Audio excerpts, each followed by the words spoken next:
반갑습니다, 여러분. 네. 할렐루야. 저는 학생 사역하고 있습니다. 그래서 학생들을 만나면 서로 하나님이 당신을 사랑하십니다. 당신은 귀중한 사람입니다. 서로 이야기하는데 한번 서로를 보고 하나님은 당신을 사랑하십니다. 당신은 정말 귀중한 분입니다. 이렇게 이야기했으면 좋겠습니다.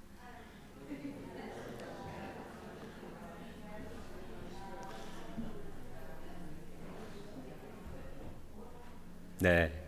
하나님 말씀처럼 들리시죠? 네, 분들 말씀이. 네, 일신 장로교회 성도 여러분, 정말 만나 뵙고 싶었습니다. 왜냐하면 제가 우리 안 목사님과 안영숙 목사님과 거의 매주 한 번은 만나서 테니스를 같이 칩니다. 테니스를 같이 치는데 운동하시는 분은 아시겠지만은 운동을 하다 보면 그분의 어떤 성격이나 성향이 잘 드러납니다. 그래서 안 목사님과 운동하면서 목사님의 성품과 그 인격을 보면서 정말 우리 목회하시는 목사님의 성도들은 어떤 분일까, 얼마나 행복하실까 만나고 싶었습니다. 제가 테니스 실력이 안 목사님보다는 한참 부족한데 안 목사님하고 같이 있으면 얼마나 저를 격려해 주시고 또 칭찬해 주시는지 제가 아마 굉장히 실력 있는 귀중한 사람이 된 것 같습니다. 그래서 항상 다른 분들도 우리 안 목사님과 같이 팀을 해서 같이 게임을 하기를 원하고 그런 목사님이십니다. 여러분 행복하시죠? 네. 네. 또한 테니스 공이 이렇게 자주 바깥으로 나가거든요. 근데 안 목사님이 얼마나 열심히 뛰어서 그걸 가져오고 얼마나 이렇게 섬기시는지 그것을 보면서도 제가 많이 배우고 있습니다. 네. 운동을 통해서도 그런데 특별히 사람이 격려되는 것은 자신이 귀중하게 여기거나 또한 같이 하는 데서 있어야 안정감. 그래서 어떤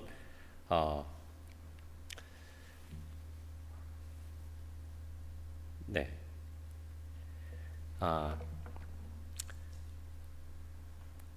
요즘은 제가 제 PPT에 준비한 내용에 제가 학생들 사역을 하기 때문에 여러 책들을 인용하기도 하는데 레리 크랩이라는 사람이 있습니다. 혹시 아시는지 읽어보신 분도 있는데 결혼 건축과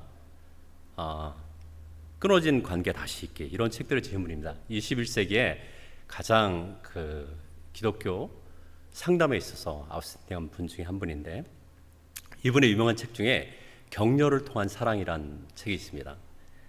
이 책은 그 내용 중에서 인간이 성장하기 위해서는 두 가지 S가 필요하다. 2S가 필요하다. 그런데 그것은 2S는 significance and safety인데 중요성과 안정감. 사람이 중요하게 느껴지고 또 자신이 그 안에 안전하다, 안정감을 느낄 때 사람은 성장하게 된답니다.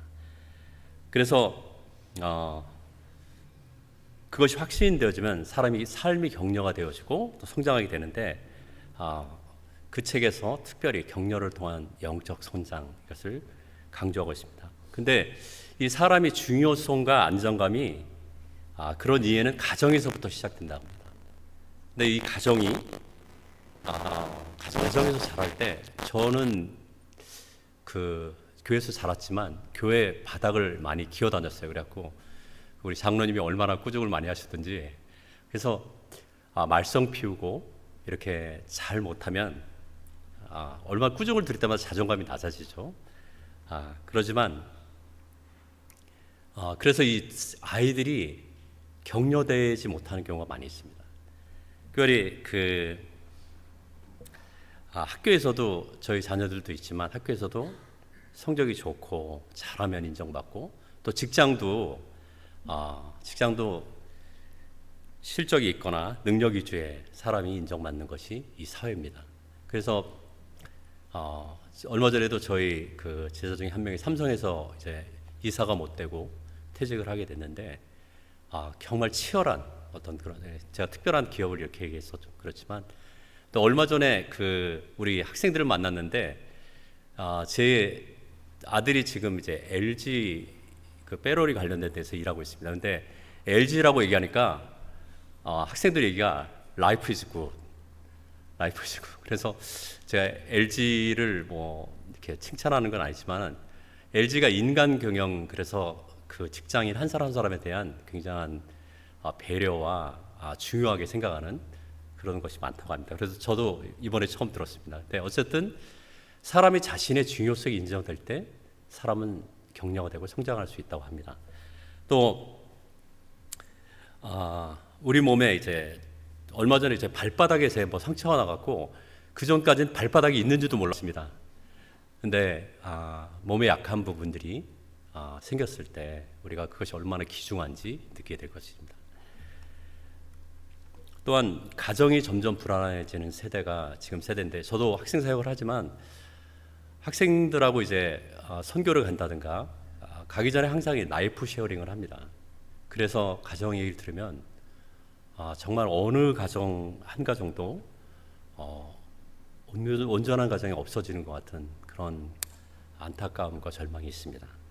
그래서 특별히 가정 안에서 이해와 수용이 안 돼서 어려운 자녀들을 보면서 정말 부모된 입장에서 또한 우리가 기성세대가 얼마나 이 자녀들에 대한 이해와 수용이 필요한가 생각하게 됩니다.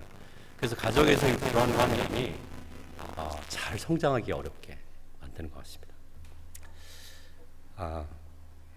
그런 가정에서부터 또한 이 사회 안에서 서로 안에서 안정감을 느껴야 사람은 성장하게 된다고 합니다.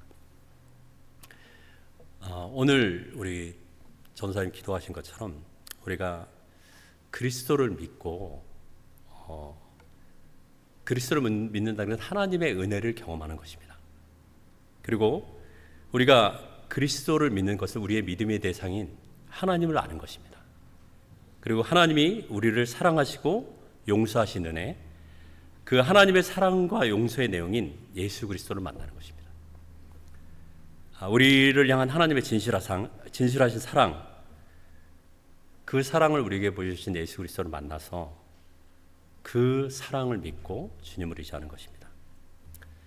그 사랑의 증거가 우리가 이 뒤에도 있는 바로 예수 그리스도의 십자가에 있습니다.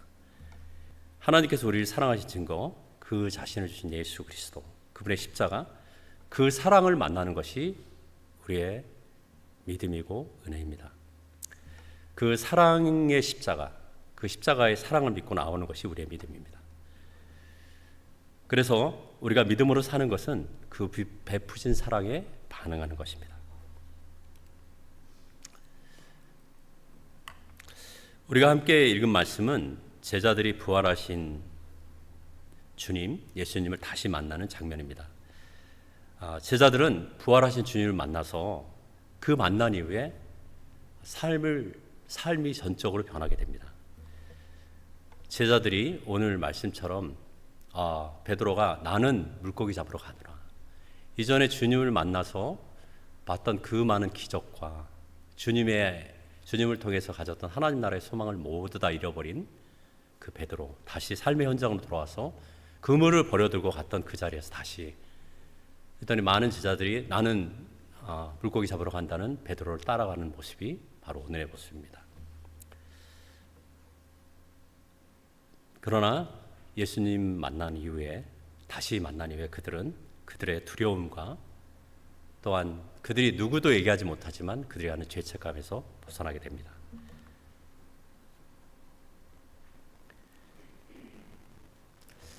이 말씀을 다시 한번 읽겠습니다. 주님이 전에 하신 말씀이죠. 평안을 너에게 끼치노라. 곧 나의 평안을 너에게 주노라. 내가 너에게 주는 것은 세상이 주는 것과 같지 아니라 너희는 마음에 근심하지 말고 두려워하지 말라. 예수님을 만난 후에 예수님께서 전에 말씀하셨던 그 평안, 그 평안이 그 제자들을 주님 앞에서 다시 성장하게 하고 변화되게 합니다. 부활하신 주님을 만난 제자들은 그의 삶은 달라진 삶을 되게 됩니다. 오늘 우리가 같이 읽었지만 이 말씀은 사실은 요한복음 본문 말씀을 기록하고 요한복음을 마치고 난 뒤에 에필로그 같은 글입니다. 왜냐하면 요한복음은 20장 마지막 절에 그 기록 목적을 기록하고 그 내용을 사실 막을 내리고 있습니다. 우리 같이 한번 그 말씀을 보겠습니다. 제가 한번 읽겠습니다. 오직 이것을 기록함은 너희로 예수께서 하나님의 아들 그리스도이심을 믿게 하려 하며 또 너희로 믿고 그 이름을 힘입어 생명을 얻게 하려 함이니라 하고, 사실은 요한복음을 기록한 목적에 대해서 이미 단언하고 있습니다. 그러나 요한이 책을 다 마치고 그 목적도 다 기록했지만 책을 마무리했더라도 잊지 못할 이야기, 그리고 다시 강조하고 싶은 기억이 오늘 본문의 말씀입니다. 십자가 사건으로 가장 많은 상처를 받은 사람 누굴까요? 충격을 받은 사람 누굴까요? 네, 그것은 바로 제자들입니다. 주님의 죽으심을 앞에 두고 도망갔던 그 제자들, 그들이 가진 깊은 자책감, 죄책, 회한, 그리고 그 무엇보다도 그 처참한 모습으로 십자가에 죽으신 예수님, 그 모습을 생각할수록 다가오는 두려움. 그래서 그들은 유전이 두려워서 문을 닫고 모여 있었습니다. 그것이 그들의 모습입니다. 두려움에 도망쳤던 제자들, 그리고 주님과의 관계의 상실에서 오는 절망감, 그 부끄러운 마음이 제자들의 마음이었습니다. 그런데 주님은 그 제자들 가운데 찾아오셨습니다. 오셔서 제자들과 함께 다시 먹고 마시고 주무셨습니다. 그리고 주님과 함께 했던, 그분이 베푸셨던 그 수많은 기적들, 그리고 가르치셨던 그 말씀이 다시 생각나게 하셨습니다. 그 이후에 제자들은 변화되고 격려되어서 주님이 그들을 부르신 목적에 합당하게 그들의 삶을 살게 됩니다. 오늘 말씀을 통해서 우리가 주님은 그 사랑하는 제자들을 어떻게 회복시켰을까?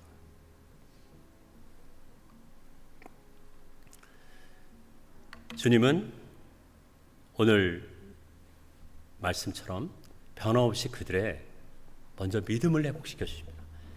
같이 한번 읽겠습니다. 3절 6절 말씀입니다.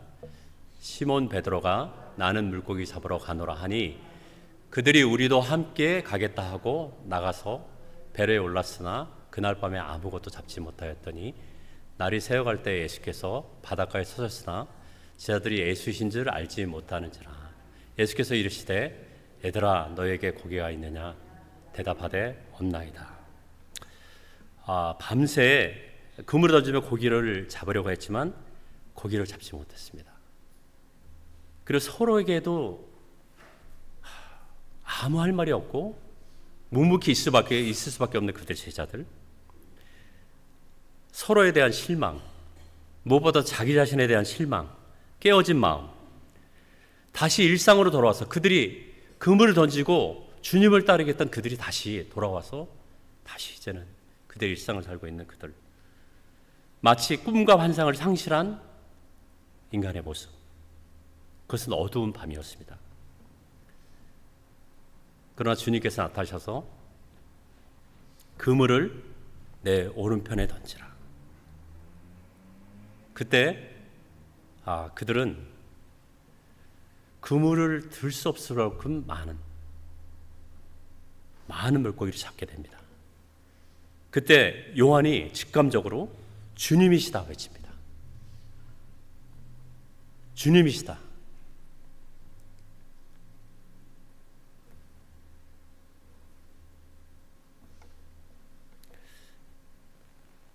주님은 왜 다시 오셔서 바로 그 자리에서, 우리가 누가복음 5장 3절 8절 말씀은 제가 한번 읽겠습니다. 5장 3절 8절 말씀입니다. 예수께서 한 배에 오르시니 그는 시몬의 배라. 육지에서 조금 떼기를 청하시고 앉으사 배에서 무리를 가르치시더니 말씀을 마치시고 시몬에게 이르시되 깊은 데로 가서 그물을 내려 고기를 잡으라. 시몬이 대답하여 이르되 선생님 우리가 밤이 새도록 수고하였으되 잡은 것이 없지만은 말씀에 의지하여 내가 그물을 내리리다 하고 그렇게 하니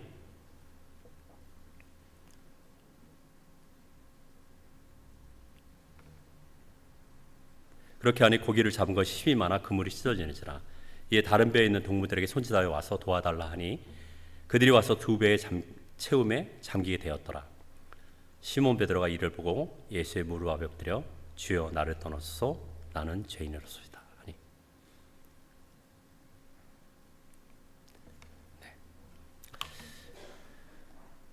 깊은 데로 가서 그물을 내리라, 이렇게 말씀하셨던 주님이 바로 다시 그 자리에 와서 배 오른편에 그물을 던져라. 주님은 다시 찾아오셔서 먼저 그들의 믿음을 회복시켜 주시기 원하셨습니다. 처음 믿음을 드렸던 그들이 주님을 만나서 밤새 수고한 것이 없지만은 말씀에 의지해서 그물을 내렸던 그 자리에 주님 다시 찾아오셨습니다. 저는 96년도에 CC 간사로 지원했습니다. 간사로 지원해서 이제 대부분 선교사, 학원 선교사로서 이제 선교사들은 이 생활비와 사역비를 모금합니다. 그래서 저 역시도 이제 가장 이 선교단체 간사로 또한 선교사로 살아가는 것이 어려운 것은 이 모금이었습니다. 모금, 지금도 어려운 상황이지만, 근데 참 하나님 앞에 믿음을 드리고 이 모금을 하며 살겠습니다. 그리고 하나님 앞에 나의 삶을 전체를 드리겠습니다. 결단하고 했지만 쉽지 않았습니다. 그래서 또 이제 후원은 이제 같이 공부했던 우리 동료들이나 뭐 학교 교수님이나 또한 교회에 많은 후원을 받고 그렇게 사역을 하게 됐는데, 제가 제일 친한 친구 중에 한 명이 있었어요. 건축사였는데 돈을 잘 벌었어요. 일찍 그 건축 기사가 되고 또 5년 만에 건축사, 그래서 거의 기술고시 같은 시험을 잘 통과해서 이제 건축 기사하는 학생들 가르치고 비행기 타고 뭐 대구로도 다니고 부산도 다니면서 가르치고, 그래서 저는 당연히 친구니까 잘 후원을 해줄 거라고 이제 편지를 보냈는데 거의 1년 이상을 아무 연락이 없었어요. 그래서 이럴 수가, 그리고 이제 하나님을 의지하라고 그러나 보다. 근데 이 친구가 갑자기 한번 전화가 왔어요. 전화가 와서 그냥 뭐 다른 얘기 안 하고 어떻게 지내냐, 그 계좌번호가 어떻게 되냐, 그래서 뭐 별 기대 안 하고 계좌번호를 알려줬는데 큰 금액을 그 통장으로 보냈습니다. 얼마로 보냈을까요? 네, 저만 알고 있습니다. 140만 원을 보냈습니다. 140만 원. 그래서 전화해서 이거 뭐 이번 달 11조라고 생각하고 내가 11조 교회 바치고 내가 이거 일부를 보낸다. 또 11조를 또 보낸다. 그래서 갑자기 그 얘기를 듣는 순간, 그럼 1,400만 원씩 매달 버는데 여태까지 후원을 안 했다고 뭐 이런 생각도 들고, 근데 그 140만 원을 받고, 야, 정말 이걸 가지고 이번 여름 선교로 가야 되나, 또 이제 어떻게 사용할까, 그러면서 그 주간에 몇 가지 일이 생겼습니다. 그 주간에 제가 그 당시에 그 프라이드란 혹시 차 있습니다. 프라이드란 차가 있습니다. 한국에 기아 프라이드란 차를 몰고, 그 전에는 사실은 제가 등치가 좀 있는데 티코라는 차였어요. 티코. 누가 주셨는데 그 한 20만 마일 거의 그냥 버리기 아까워서 주셔가지고 제가 그걸 타고 다녔는데 너무 차가 낡아서 그 자차보험이라고 있지 않습니까? 그 자차보험을 안 들고 그냥 타고 다녔는데, 그 다음에 이제 차를 사게 돼서 프라이드를 중고로 사서, 근데 보험을 그대로 옮기면서 자차보험을 계속 안 들고 있었어요. 근데 그 주간에 제가 교통사고가 났습니다. 저는 유턴 위반, 저쪽은 신호 위반. 그리고 차가 이렇게 충돌했는데 사람은 안 다쳤지만 이 차를 고쳐야 되는, 근데 서로 과실이기 때문에 50대 50. 그래서 너는 너가 고치고 나는 내가 고치고 그렇게 됐습니다. 그래서 또 더더욱이나 제가 자차보험을 안 들어서 견적이 거의 180만 원 나왔습니다. 그래서 야, 이걸 어떻게 하나. 근데 보니까 50대 50이기 때문에 반대편에서 50%를 해주는 거예요. 그래서 조금 거기 정비에서 깎아줘 해서 160만 원. 그래서 80만 원에 차를 고치게 됐습니다. 저는 근데 제가 당황했을까요? 당황은 굉장히 했지만 돈이 있었어요. 돈. 친구가 저를 보내준 140만 원. 아, 참 신기하다. 이렇게 보낸다. 그리고 80만 원을 이제 지불하고 차를 이제 고쳐왔습니다. 그리고 그 다음 주에 저희가 그 춘천에서 학생들하고 같이 수련하게 됐는데, 제가 그 당시에 그 노트북이 하나 있었거든요. 노트북이 있었는데 그게 거기 이제 설교를 열심히 준비해서 이제 갔는데 이제 화면도 안 뜨고 이제 이 노트북이 고장이 난 거예요. 그래서 그때 그냥 어쩔 수 없이 또 이렇게 노트에 한 걸 가지고 그때 수련을 마치고 돌아왔는데, 돌아와서 이제 그게 그때 제가 서울대 사역을 했는데 서울대 학생회관에서 아주 비싼 돈을 주고 샀습니다. LG IBM이라고 처음 그 노트북을 산 거였는데, 근데 그게 저 용산에 이제 LG IBM 그 AS 센터에 갔더니 이게 그 화면이 다 쇼트가 났다는 거예요. 그래서 도저히 이건 바꿔야 된다는 거예요. 그래서 보니까 가만히 생각해 보니까 우리 아들이 거기다 아무래도 이렇게 쉬를 했는지 하여튼 나중에 알게 된 얘기지만, 그래서 도저히 고칠 수 없는, 그렇게 돼서 얼마가 드냐 그랬더니 75만 원이 든다는 거예요. 이거 근데 이제 거의 노트북이 사실은 그 당시에 이제 사용하고 하기는 너무 필요했기 때문에, 그렇다고 새로 사기엔 너무 한 200만 원 돈 가까이 되니까 그 당시에 노트북이 그래서 고쳐달라고 했어요. 근데 일주일 후에 가서 이제 그 노트북을 받으러 갔는데 크리스찬이시냐고 목사님이시냐고 그러는 거예요. 그래서 그 AS 기사가 이제 오픈을 해야 되지 않습니까? 다 고치고 화면도 갈고 그러니까 이제 이제 저희 그 수련회 준비한 내용도 나오니까 자기도 크리스찬인데 이거를 다 봤을 수는 없고 자기 고치는 비용은 제하고 이 화면 액정값만 받겠다고. 그리고 얼마냐니까 60만 원이라는 거예요. 그래서 그러냐고. 그래서 60만 원을 이제 내고 그 용산에서 돌아오는데 갑자기 정말 뒤통수를 망치로 맞은 것처럼 어떻게 이럴 수가. 2주 사이에 140만 원 보낸 내용이 단순히 어떤 나의 필요가 채워졌다 이것을 떠나서 정말 하나님, 내가 유언받아서 사는 삶이 어려워서 간사하고 싶지 않습니다. 정말 내가 믿음으로 하나님께 드리면 하나님 모든 필요를 채워주실 겁니다. 그랬던 기도가 생각났습니다.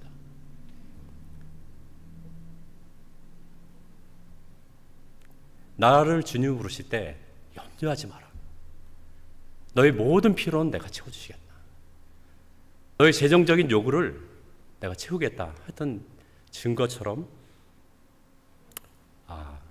제가 잠시 서서 아무 생각도 할 수 없는, 내가 주님 앞에 믿음을 드렸던 그 시간을 생각하는 시간이었습니다. 시편 46편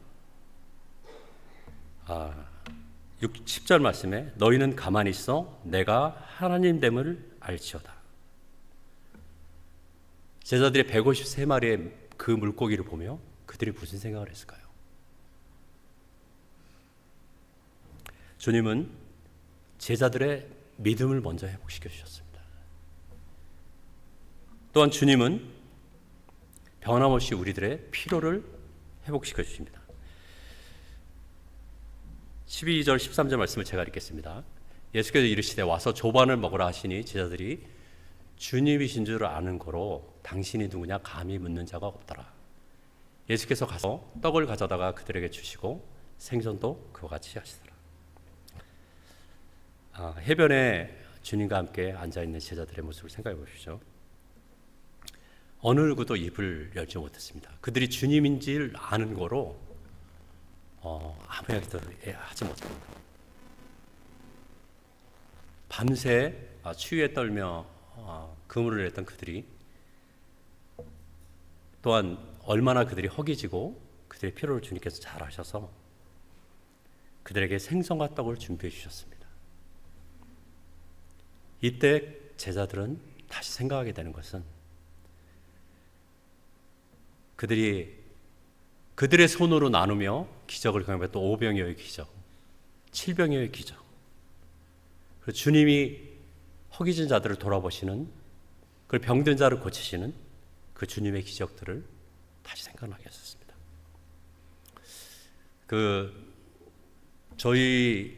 저는 그 대학 시작 때부터 이제 CC 사역을 하게 되면서 CC 대학생 선교회는 여름마다 여름 수련회를 갔습니다. 한국에서 지난 여름에도 한 9천 명 가량 저도 한국에 갔다 왔는데 저 강원도 평창에서 모였습니다. 전 학생들이 모여서 수련회를 갔는데 그때도 85년도에 전주대학교에서 이제 수련회를 갔고 그 다음에 수련회를 끝나고 그 당시에 뭘 했냐면 순례전도를 했습니다. 순례전도 각 한국의 마을마다 사형들을 들고 복음을 들고 나가서 전도하는 일을 했습니다. 네, 그때 저는 그 충북 진천 문백면 사양리 길들이 혹시 진천이신 분 있어요? 예. 진짜 제가 85년도에 거기 가면서 세상에 그런 깡처리 이렇게 그런 데가 있더라고요. 갔더니 임시만 모여 사시는데 6.25 때 공산당이 들어온 적이 없대요. 그 정도로 이제 지금은 뭐 중부고속도로가 생기고 달라졌지만 하여튼 그 문백면 그쪽으로 갔는데 사실 순례전도지만 앞에 붙는 이름이 있습니다. 거지 순례전도입니다. 거지 순례전도. 그래서 사실은 돌아올 차비만 다 남겨놓고 나머지는 교회 헌금하고 그 거지처럼 가는 거예요. 가서 거기 그 충북 진천 가서 거기서부터 그때부터는 이제 복음 전하고 이제 그 밥을 주시면 먹고 이 거지죠. 예.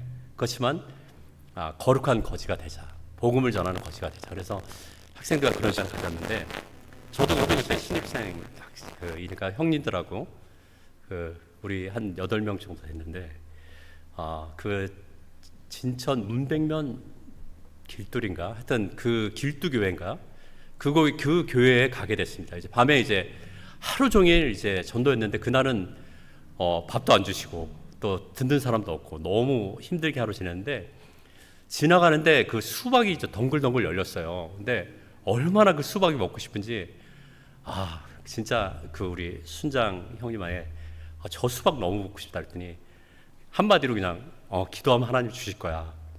웬걸 밤에까지 무슨 수박커녕 물도 못 얻어 먹고 그래서 이제 교회 저녁에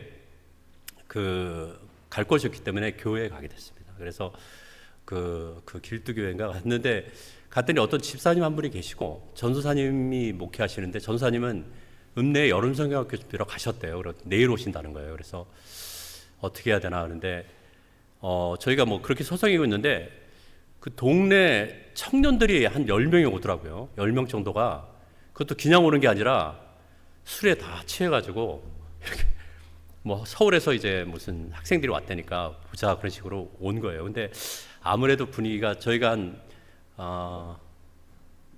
5명 정도가 자매들이 다였던 것 같은데 그래서 일단 자매들은 그 집사님께 부탁해서 보내고 그 형제들이 와서 같이 얘기 좀 하자 교제하자 그래서 우리 형제들하고 그 형제들만 왔으니까 그 동네 청년들만 왔으니까 청년들과 함께 교회 안에 이런 교회 안에 이렇게 둘러 앉았습니다. 앉아서 맨 처음에는 이제 예수님에 대해서 전해야 되겠다 우리는 호기를 가지고 근데 뭐 사형리 전하려고 했더니 뭐 그런 소리 하고 막 분위기가 너무 안 좋아지는 거예요. 그래서 그 순장 형님이 그러니까 우리 CC 리더가 아니다.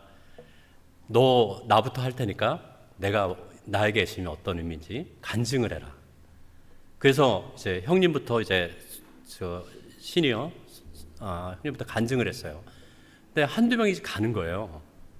그리고 또 그 다음에 또 이제 또 다른 선배가 간증하고 저도 간증을 하고 이제 제가 간증을 하고 다 끝날 때쯤에 결국 한 명 남았습니다. 다 가고 에이 뭐 그러고 뭐 무슨 뭐 어떤 사람은 뭐 그냥 뭐 같이 가고 뭐 그래서 10명 중에 한 명이 남았어요.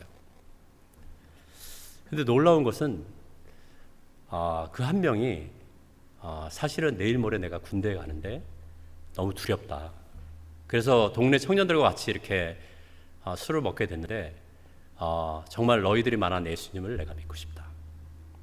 그래서 그때 사역일 가지고 전하고 예수님을 믿고 같이 기도하는 시간을 가졌습니다. 근데 이 친구가 혹시 시간이 되면 내일 우리 집에 놀러 올 수 있냐 그러는 거예요. 그래서 우리가 지금 거진데 집에 놀러 오면 밥이라도 줄 거 아닙니까? 그래서 어이 가겠다고. 어디냐고 그랬더니 자기 집이 과수원인데 수박 과수원인데 와서 밥도 먹고 수박도 먹으면 좋겠다. 제가 일생에서 수박을 가장 많이 먹은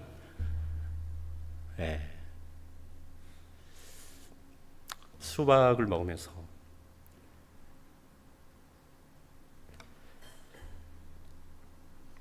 히브리서 4장 16절 말씀에 이런 말씀합니다. 그러므로 우리는 긍휼하심을 따라 때를 따라 돕는 은혜를 얻기 위하여 은혜의 보좌 앞에 담대히 나아갈 것이니라. 하나님은 우리를 아십니다. 우리의 필요를 아십니다. 우리의 탄식 같은 기도를 다 듣고 계십니다.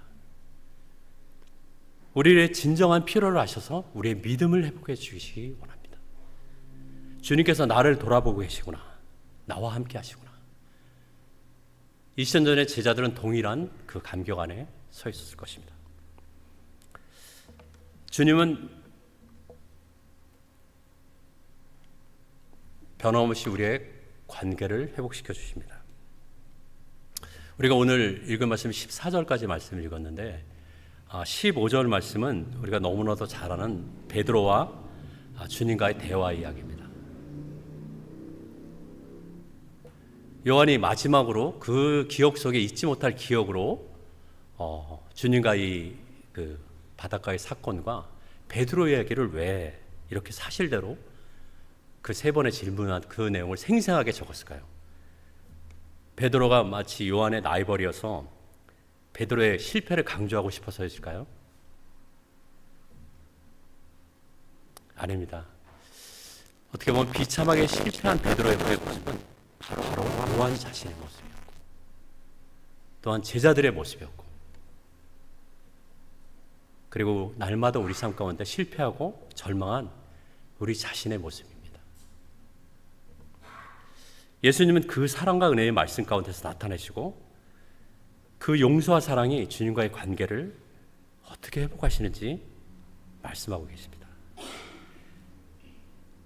그 해변에서 모두 다 마음이 불편하죠. 제자들이 누구도 마음이 편한 사람이 없지만 누구보다도 고통스럽고 마음이 어려운 사람은 베드로가 아닐까요?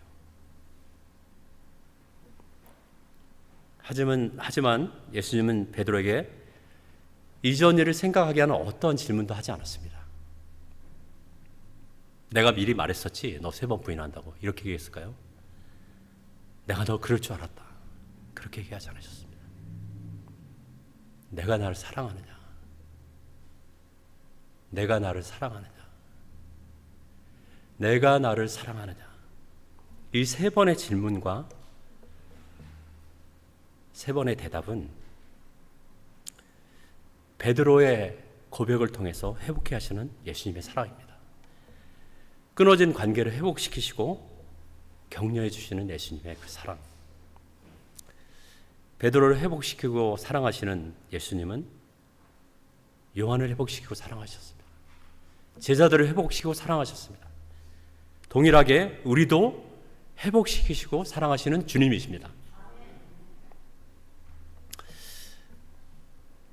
우리가 잊지 말아야 될 것이 있습니다. 우리가 주님께 믿음을 드린 후에 하나님은 항상 우리를 그 믿음, 우리의 그 필요, 우리 자신을 회복시켜 주시기 원하십니다. 삶의 여러 상황들 가운데 자신이 무가치게 느껴지고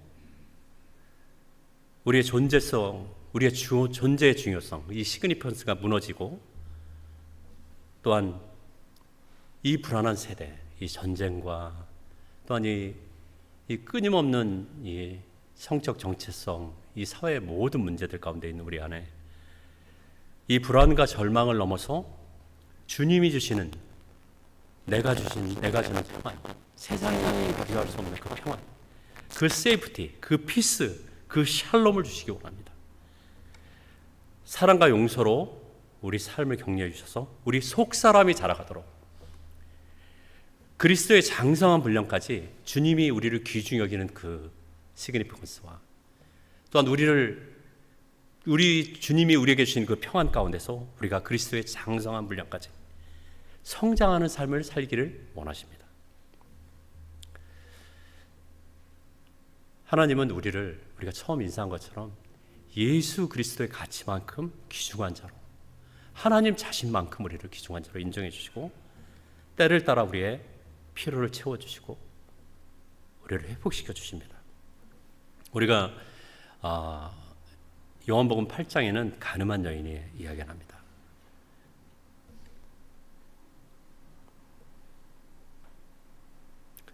그 유대인들의 그 심각한 논쟁과 예수님에 대한 힐타 있는 그 중간에서 가늠한 여인을 등장시켜서 그 유대인에게 하고 싶은 말씀은, 또한 우리에게 하고 싶은 말씀은, 나도 너를 정죄하지 않으니 다시는 죄를 짓지 말라.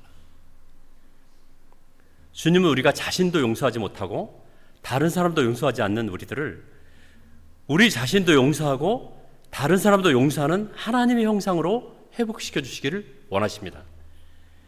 주님은 우리가 회복된 도구로 하나님의 사랑과 용서의 도구가 되기를 원하십니다.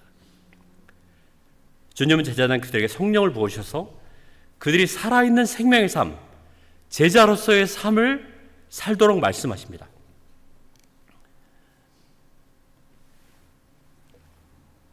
우리 같이 한번 이 말씀을 읽겠습니다. 이 말씀을 하시고 저희를 향하여서 숨을 내쉬며 가라사대 성령을 받으라. 너희가 느 죄든지 사하면 사하질 것이요 느 죄든지 그대로 두면 그대로 있으리라 하시니라. 이 숨을 내쉰단 말은 처음 아담에게 생명을 주시겠다는 그 숨과 동일한 숨입니다. 그것으로 생명을 주시고 사람을 살게 하셨던 것처럼 오늘 말씀처럼 그 숨을 제자들에게 불어넣으시고 그들이 하나님의 생명, 하나님의 성령으로 사는 자, 하나님의 생명으로 사는 자가 되도록 하시는 것입니다. 너희가 네 죄든지 사하면 사해질 것이요 네 죄든지 그대로 두면 그대로 있으리라 하시니라. 죄를 용서하는 것은 하나님이 하실 수 있는 능력입니다. 우리가 제자들이 성령으로 충만할 때 죄를 용서하시는 하나님의 사랑과 능력의 도구가 되는 것입니다. 세상을 변화시키는 생명의 역사를 그 사랑과 용서를 통해서 이뤄가는 것입니다. 오늘 우리가 주의 성령으로 주님의 숨을 받은 사람으로 살아갈 때 하나님의 사랑의 도구가, 하나님이 하시는 일, 그 용서와 회복의 도구가 되는 것입니다. 날마다 그 하나님의 사랑과 사자의 은총을 실천한 삶을 살게 될 것입니다. 주 안에 사랑하는 우리 일신 장로교 성도 여러분, 회복한 제자들은 주님의 사랑에 매여서 복음을 살고 오늘을 사는 우리에게도 그 생명의 복음, 사랑과 용서의 복음을 전하여 주셨습니다. 하나님은 우리 삶에 때로는 어렵고 고통스러운 시간을 허락해 주시지만 우리가 당한 그 일 가운데 또 함께 하시고 우리를 사랑하시고 어떤 상황에서든지 어떤 고난에서든지 하나님이 당신을 부르신, 하나님이 여러분을 부르신 여러분을 회복시켜 주실 것입니다. 우리를 부르신 자가 누구시고 부르심의 목적이 무엇이고 부르심의 능력이 무엇인지 가르쳐 주실 것입니다. 하나님은 그의 독생자, 하나님 그 자신을 우리에게 보내셨습니다. 이것이 신학적으로는 선교의 하나님, 미시오데이라고 합니다. 예수님은 당신의 제자들을, 회복된 제자들을 세상에 보내셨습니다. 마찬가지로 주님께서는 여러분들을 여러분의 가정으로, 여러분의 이웃 가운데, 그리고 직장 가운데, 그리고 삶 가운데 파송하셨습니다. 우리가 주님의 사랑 안에 거할 때, 성령의 도구로 살아갈 때 여러분을 만나는 자마다 여러분이 하나님의 용서를, 여러분을 통해서 하나님의 용서를 경험하고 하나님의 형상을 회복하게 될 것입니다. 주님의 사랑에 회복된 사람들에게 이 예배를 통해서 다시 살아가고 주님의 향기로, 성령의 도구로, 하나님의 사랑과 용서의 도구로 살게 하실 것을 믿고 여러분의 삶을 권고합니다. 같이 한번